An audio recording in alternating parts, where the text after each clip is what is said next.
Supreme court کی chief justice صاحب کی سربراہی میں آج بینچ کے پاس دو مقدمات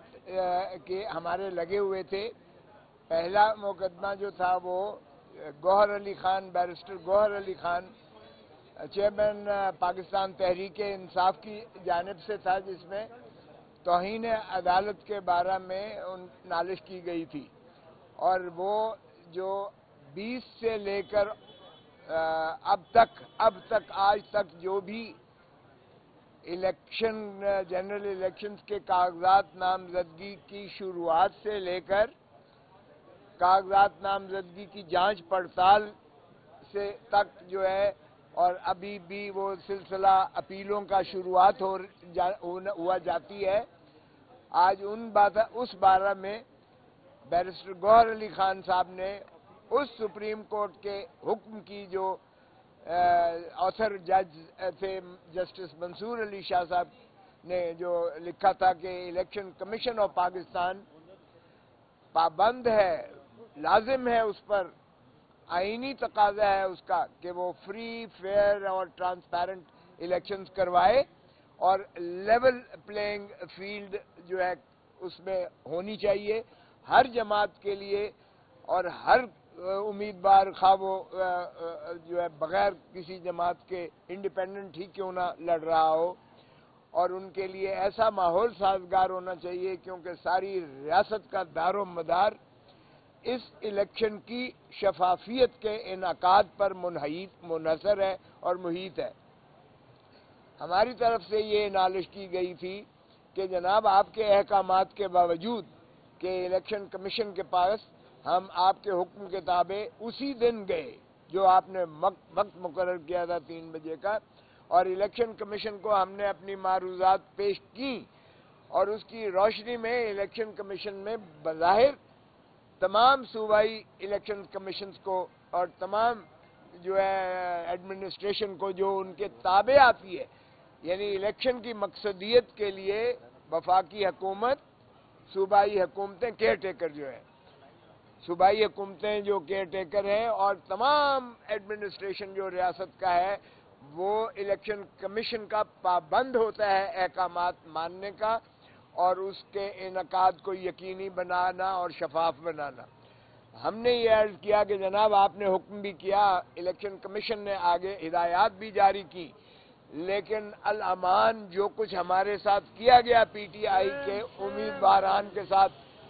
20 سے لے کے 24 تک 2 دن تو وہ ضلع سبحانی کے جو ہے مطالبے پر، اپوزیشن کے دوسرے جماعتوں کے مطالبے پر جو 2 دن بڑھائے گئے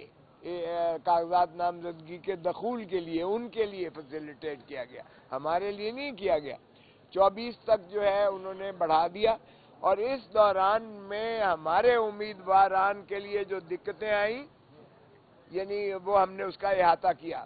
اور اس میں ہمارے امیدوار کو ان کے ڈیزگنیٹڈ جو ایجنٹ تھے، ان کے پروپوزر جو تھے، ان کے جو سیکنڈر تھے، اور یہاں تک کہ جو وکلا جاتے تھے ان کا کاغذات نامزدگی داخل کرنے کے لیے، تو ایک بہت ہی بھاری نفری پولیس کی اور سفید پارچات میں لوگ جو ہے وہ ریٹرننگ آفیسر کے دفتر کو احاطہ کر کے، دفتر کو گھیراؤ کر کے، بلاک کر کے ان کی انٹری جو ہے ناممکن بناتے تھے، اور اگر کوئی دھکم پیل یا کوئی وکیل یا کوئی کسی طریقے سے اس کا عملے کا بن کر اور کوئی خاکروب بن کر، کوئی چپڑاسی بن کر صبح گھس جاتا تھا، تو اس کو بامشکل جو ہے اس کو کاغذات نامزدگی داخل کرنا وہ ریٹرننگ آفیسر دیتا تھا۔ اور اس لیے یہ جب آگ کے ایک سمندر سے گزر کر کاغذات نامزدگی کا جو ہے مرحلہ ختم ہوا، تو پھر جانچ پڑتال میں یہی کام شروعات کر دی گئی کہ جانچ پڑتال میں ہمارے امیدواران کے ناممکن بنایا گیا، اور 90% کاغذات نامزدگی جو 29 دسمبر اور 30 دسمبر کو کیے گئے، 90% اس بنا پر خارج کیے گئے سارے پاکستان میں کہ ان کا تجویز کنندہ اور تائید کنندہ جو ہے وہ حاضر نہیں آئے ہیں۔ جب تم حاضر انہیں اندر ہی نہیں جانے دو گے تو وہ حاضر کہاں سے آئیں گے؟ اور اسی طرح پھر کہا گیا کہ جی کینڈیڈیٹ خود آئے، یعنی مقصد یہ تھا کہ کینڈیڈیٹ کو اٹھا کر وہ گرفتار کر لیتے تھے جب وہ آتا تھا، اور پروپوزر اور سیکنڈر کو 216 تعزیرات پاکستان میں اس پہ بھی پرچہ دے دیتے، اور پرچے وہ تھے جو خفیہ رکھے گئے تھے۔ بعض ہمارے امیدواران کو مفرور قرار دے دیا گیا تھا، انہوں نے پروٹیکٹیو بیل کروا کر وہ گئے، وہ کاغذات بھی ساتھ لے کر گئے پروٹیکٹیو بیل، تو وہ مفروری ختم ہو جاتی ہے جب ان کی ضمانت عدالت مجاز لے لے اور وہ سرنڈر کر جائے، اور اس کے باوجود جو ہے ان سے جو ہے یہ سلوک کیا گیا۔ جب یہ کمپلینٹس کی تو میں نے عرض کیا کہ جناب صفحہ 12 پر صوبائی الیکشن کمشنر پنجاب کی آپ ذرا پڑھ لیں کہ اس نے جو چیف سیکرٹری پنجاب کو اور انسپیکٹر جنرل پولیس پنجاب کو جو مراسلہ لکھا ہے، اس نے لکھا کہ میرے پاس سینکڑوں کی تعداد میں جو شکایات آ رہی ہیں، اور ان شکایات میں یہی شکایت کی جا رہی ہے، اور جس میں بیشتر کیا زیادہ تر پی ٹی آئی کے امیدواران کی جانب سے ہیں کہ ان کی رسائی الیکشن کمیشن ریٹرننگ آفیسر تک جو ہے رسائی کو ناممکن بنایا جا رہا ہے، اور جو پولیس اور آپ کی ایڈمنسٹریشن جو ان کے ساتھ ناروا سلوک کیے ہوئے ہے، یہ الیکشن کی شفافیت پر یہ اثر انداز ہو رہا ہے۔ آپ اس میں جو ہے پرو ایکٹیولی یعنی چیف سیکرٹری کو لکھ رہے ہیں اور انسپیکٹر جنرل پولیس کو لکھ رہے ہیں۔ وہ جب میں نے پڑھ کر سنایا تو جج صاحب نے کہا کہ یہ جو ہے پنجاب کے بارے میں نے کہا جی ہمارا پنجاب کا چونکہ ہمارے پاس شواہد موجود ہیں، لیکن کراچی میں بھی کم نہیں ہوا ہے، پشاور میں بھی کم نہیں کیا گیا، اور باقی جگہوں پر سے بھی ہمارے پاس شکایات آئی ہیں جس کا پھر ہم نے ایک سول مسلینئس جو ساتھ دائر کی تھی، اس میں ہم نے دکھایا کہ 670 ہمارے امیدواران کو کاغذات نامزدگی مسترد کیے گئے، ایک بھی دوسری جماعت کا نہیں کیا گیا۔ یعنی یہ کمال کے اتفاقات ہیں کہ صرف ہمارے ہی امیدواران کو، پی ٹی آئی کے ہی امیدواران کو شاید فارم بھرنے نہیں آتے، یا ان کے پروپوزر اور سیکنڈر غائب ہو جاتے ہیں، جیسے سینگ سے غائب ہو جاتے ہیں، تو ان کے ایک کوئی نہیں ہوا۔ تو یہ اس طرح کی لیول پلینگ فیلڈ۔ پھر دیکھیے گا کہ اپیل دائر کرنے کے لیے جب کاغذات نامزدگی مسترد ہوتے ہیں تو اسی وقت آرڈر جو ہے دیا جانا مقصود ہوتا ہے، اسی وقت، لیکن کسی کو آرڈر نہیں دیا گیا، اور بے شمار ہائی کورٹس میں، سارے ہائی کورٹس میں پہلے ریٹیں ہوئی کہ ہمارے پروپوزر سیکنڈر کو نہیں ہراساں کیا جا رہا ہے، وہ ہائی کورٹ نے کہا کہ انہیں ہراساں نہ کیا جائے۔ پھر وہ جی نقل نہیں دے رہے، تو فلڈڈ سے، کل بھی میں لاہور ہائی کورٹ میں بیٹھا ہوا تھا تو بے شمار پٹیشنز آئیں جنہوں نے کہا کہ جی ہمیں نقل نہیں دی جا رہی ہے، ریٹرننگ آفیسر نے جو ہمارے کاغذات نامزدگی مسترد کیے۔ تو نقول کے حصول کے لیے بھی عدالت عالیہ سے نالش کرنا پڑ رہی تھی پی ٹی آئی کے امیدواروں کو،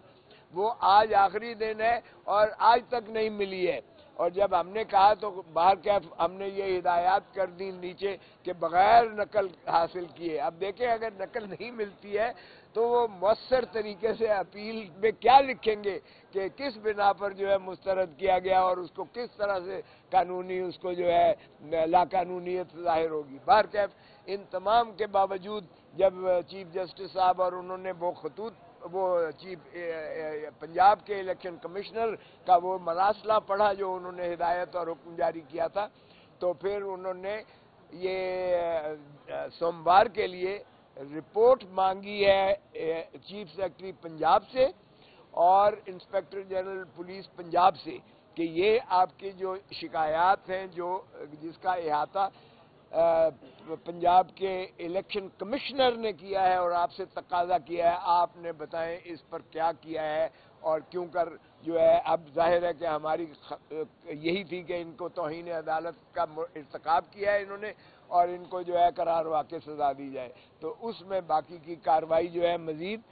سوموار کے لیے کی گئی ہے۔ تو بار کیف یہ ایک پہلو تھا جو الیکشن کمیشن کی شفافیت جو کہ 8 فروری کو ہونے جا رہا ہے اس کا بارے میں تھا، اور کیسی لیول پلینگ فیلڈ دی جا رہی ہے۔ ہم نے ایک سی ڈی بھی کہا، ہم نے کہا یہ دیکھ لیجئے گا کہ کس قدر تشدد اور یعنی غیر انسانی سلوک کیا جا رہا ہے، اور کس قدر آگ کے سمندر سے گزر کر ہمارے امیدواران جو ہے اس پروسیس میں حصہ لے رہے ہیں، تو کیا اس کو آپ لیول پلینگ فیلڈ اور شفاف الیکشن کروائیں گے؟ اور میں نے عرض کیا کہ یہ پاکستان کی تاریخ کی بدترین پری پول ریگنگ ہے جو اس میں کی جا رہی ہے، جس میں اس سے گزر کر ہمارے امیدواران کو پیا جاتا ہے۔ اب دوسری نالش جو دوسرا تھی ساڑھے وہ وقفے کے بعد، وہ تھا مسنگ پرسنز یا انفورسڈ ڈس اپیئرنس کے بارے میں تھا، جس میں چودھری اعتزاز احسن صاحب جو ہے پٹیشنر تھے اور میں ان کا وکیل تھا، اور کل شعیب شاہین صاحب نے کل چونکہ ہم نے یہ ان کو بتایا کہ میرے بیٹے کو انہوں نے جو کہ این اے 127 کا امیدوار لاہور سے تھا، اس کو گرفتار کر لیا گیا، اور اس کو گرفتار کر کے چودھری اعتزاز احسن صاحب اس لیے نہ آ سکے کیونکہ یہ اس میں میرے وکیل تھے۔ یہاں تو میں ان کا وکیل ہوں نا، میں پٹیشنر تھا اور یہ وکیل تھے۔ میں نے اپنے بیٹے خرم لطیف کھوسا جو ایڈوکیٹ سپریم کورٹ ہے، اس کی محبوسی کے بارے میں ریٹ کی تھی، اور اس کو جو ہے مزنگ تھانے نے گرفتار کر لیا تھا، اور جسٹس باقر نجفی صاحب لاہور ہائی کورٹ کے جج صاحب نے اس کو برآمد کروا کے اور ریکارڈ سارا منگوا کر، اور چودھری صاحب نے کہا کہ جی یہ ذرا سی ڈی ذرا دیکھ لیں جس میں یہ کہتے ہیں کہ اس کے پاس اسلحہ تھا اور اس نے وردی پھاڑ دی پولیس والے کی، اور اس نے جو ہے اس کے وائرلیس سیٹ جو ہے چھین لیے، اور دہشت گردی کا پرچہ کر دیا میرے بیٹے پر، اور ساتھ ہی اس پر جو ہے ڈکیتی کا پرچہ کر دیا کہ انہوں نے وائرلیس ڈاکہ مارا ہے، اور ساتھ ہی 353 اور 186 کے کار سرکار میں مداخلت کی ہے، اور 20 نامعلوم وکیل کو ابھی نام کے جو آئے گا اس کو بھی گرفتار کر لیں گے۔ تو جب چودھری صاحب نے وہ سی ڈی کا ذکر کیا، انہوں نے کہا دکھائیں سی ڈی، دیکھی گئی، اس میں نہ کوئی ورزی پھاڑنے کا تھا، نہ کسی اسلحے کا ذکر تھا، نہ وائرلیس چھیننے کا ذکر تھا۔ انہوں نے کہا بھائی اس سے کوئی جرم بنتا ہے، اس کے علاوہ کوئی شواہد ہے آپ کے پاس؟ ان کے پاس کوئی سی ڈی نہ تھی، کیونکہ یہ ہائی کورٹ کے باہر میرا دفتر ہے لاہور میں، اور میرے دفتر کے اندر یہ جو برانڈا ہے سامنے جہاں پہنچ ہے، وہاں اس پولیس والوں نے آ کر کوشش کی تھی ہراساں کرنے کی میرے بیٹے اور میرے بیٹے کے جو کلائنٹ تھے، اس پر جو ہے انہوں نے اس وقت ہی جا کر باقر نجفی صاحب کو شکایت بھی کی تھی عدالت میں 29 تاریخ کی، اور یہ 31 کو یعنی انہوں نے پرچہ درج کر کے اندر کیا، اور کل جو ہے لاہور ہائی کورٹ نے اس کو نہ صرف مخلصی دلائی بلکہ اس کیس کو ہی انہوں نے کہا یہ بددیانتی پر مبنی ہے، اور اس کو کالعدم کر کے اور اس کو غیر قانونی کیا، اور جج صاحب نے کہا کہ یہ ٹرنر روڈ تو ہائی کورٹ کا حصہ ہے، آئندہ اگر آپ نے کسی وکیل کو اس طرح سے آ کر ٹرنر روڈ سے یا کہیں سے گرفتار کیا یا ہراساں کیا تو پھر آپ کے خلاف کارروائی ہوگی، اس تھانے دار کو کہا۔ تو اس طرح سے وہ پولیس جو وہاں ایک بے لامتناہی ہائی کورٹ کو بھی گھیر کے کھڑی ہوئی تھی، اور ٹرنر روڈ پہ سارے وکلا کے دفتروں کا گھیراؤ کیا ہوا تھا تاکہ یہ اپیلیں نہ دائر کر سکیں جو خارج کرنے کے کاغذات نامزدگی کے اخراج کی اپیلیں ہائی کورٹ کے ٹرائبیونل مقرر ہوئے ہیں۔ تو ان ساروں کو مانع کرنے کے لیے یہ ایک اور حربہ تھا جو کہ وہاں استعمال کیا گیا، جسے لاہور ہائی کورٹ نے کل اس کا کل اقامہ کیا اور کیا۔ تو آج یہ جو ڈس اپیئرڈ پرسنز کے بارے میں آمنہ جنجوا صاحب نے بھی کیا ہوا تھا، جن کے خامند کو بمائے ان کے ایک دوست کے جب وہ ٹریول کرنے کے لیے جا رہے تھے تو ان کو راستے میں ان کو بھی غائب کر دیا گیا، اغوا کر لیا گیا یا ڈس اپیئر ہو گئے، آج تک وہ بھی بیچاری بلک رہی ہے۔ اور ہماری نہ صرف یہ تھی، چودھری صاحب نے مثالیں دی کہ یہ ایک پیٹرن بن گیا، کیا یہ ایک نئی اسٹیٹ پالیسی ہے؟ کیونکہ جنرل پرویز مشرف نے اپنی کتاب لائن آف فائر میں اس نے تسلیم کیا کہ ہم نے جو ہے یہ ایک اسٹیٹ پالیسی کے طور پر لوگوں کو اغوا کیا تھا، اٹھایا تھا، غائب کیا تھا، اور اتنے لوگ ہم نے امریکہ کو دے دیے تھے ان میں سے، وہ بھی ایک اس نے اپنی کتاب میں لکھا ہے۔ تو یہ ٹیسٹ ایک اسٹیٹ پالیسی بدقسمتی سے بنتی چلی جا رہی ہے، اور اب بھی یہ جو چودھری صاحب نے کہا کہ اب بھی ایک پیٹرن بن گیا ہے کہ اغوا کر لو، اٹھا لو، من پسند پھر ان سے جو ہے جو بھی پولیٹیکل انجینئرنگ یا بیانات دلاؤ، اور پھر اس کے بعد جو ہے ان کے ساتھ یہ حال ہو رہا ہے، اور پاکستان سارے میں یہ کیا جا رہا ہے۔ ایک ڈس اپیئرڈ پرسن، پھر ہمارا تھا کہ بلوچ جو ہے قوم پہلے سے ہی بہت زیادہ نالا ہے، اور میں نے بتایا کہ ابھی بھی وہ اتنی قسم پرسی کے عالم میں ہے، اتنی یخ سردی میں ان کی بچیاں، عورتیں، بوڑھے، بزرگ، چھوٹے چھوٹے بچے جو ہے وہ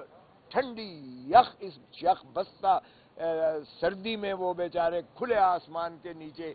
کئی دنوں سے، کیا کئی ہفتوں سے بیچارے یہاں قسم پرسی کے عالم میں ہیں، اور اپنی تصویریں اپنے پیاروں کی لے کر وہ بیٹھے ہوئے ہیں کہ یہ میرا بیٹا، یہ میرا بھائی، یہ میرا خامند، یہ میرا باپ، یہ کب سے مسنگ ہے، اور کئی سال سے ان کا پتہ نہیں۔ ریاست چودھری صاحب کہا کرتے تھے ماں جیسی ہوتی ہے، تو کیا ماں اس طرح کسی کو غائب کر کے اور کیا بلکتا چھوڑتی ہے ان بچوں کو یا ان کے عزیز و اقارب کو؟ تو باہر کیا اس پہ اٹارنی جنرل کو کہا گیا ہے کہ یہ جو کمیشن بنا ہوا ہے، جو مدتوں سے کمیشن سپریم کورٹ کے ججز کے برابر کی تنخواہیں لے رہا ہے، اور جو اتنا بڑا ایک سیکریٹریٹ بنایا ہوا ہے جس میں غریب عوام کے ٹیکسوں سے پیسے جو ہے وہ اس کے اخراجات پر جا رہے ہیں، نہ صرف ان جو کمیشن کے ممبرز بنے ہوئے ہیں اور یہاں جو چیئرمین صاحب ہیں ان کے پیسے تنخواہ سپریم کورٹ کے یعنی ججز کے برابر تنخواہیں اور ان کو مراعات ملی ہوئی ہیں سال سے۔ تو کیا کارکردگی ہے، یہ بھی چودھری صاحب کی پٹیشن میں ہے کہ ان سے ذرا حساب لیجئے گا، اور ساتھ ہی ہماری نالش تھی کہ ایک سپریم کورٹ کے سٹنگ جج کی سربراہی میں جن کے 2 سال کم از کم سپر اینویشن سے کے اندر ہوں، باقی ہوں، وہ ان کو مقرر کیا جائے، اور اس میں سپریم کورٹ بار کا صدر ہو، اس میں پاکستان بار کونسل کا چیئرمین ہو، یہ سارے صدور ہوں ہائی کورٹ بار ایسوسی ایشن کے، انسانی حقوق ہیومن رائٹس کمیشن کی، پی ایف یو جے کے اور دیگر جو ہے وہ اکابرین پر ایک کمیشن بنایا جائے جو ان چیزوں کا احاطہ کر کے اور ان کی جو ہے قسم پرسی میں ان کی بات پرس کرائے۔ اٹارنی جنرل کو اب حکم دیا گیا ہے کہ آپ بتائیں جو پروڈکشن آرڈر 700 سے زیادہ کمیشن نے پروڈکشن آرڈر کیے ہیں، ان پر کیا کارروائی ہوئی ہے؟ آمنہ جنجوعہ صاحبہ کا کہنا تھا کہ کوئی ایسی اس پر کارروائی نہیں کی۔ جب ایک منٹ اعتزاز احسن صاحب بات کر لیں، ایک منٹ بھائی، اعتزاز صاحب آپ پہلے بات کریں۔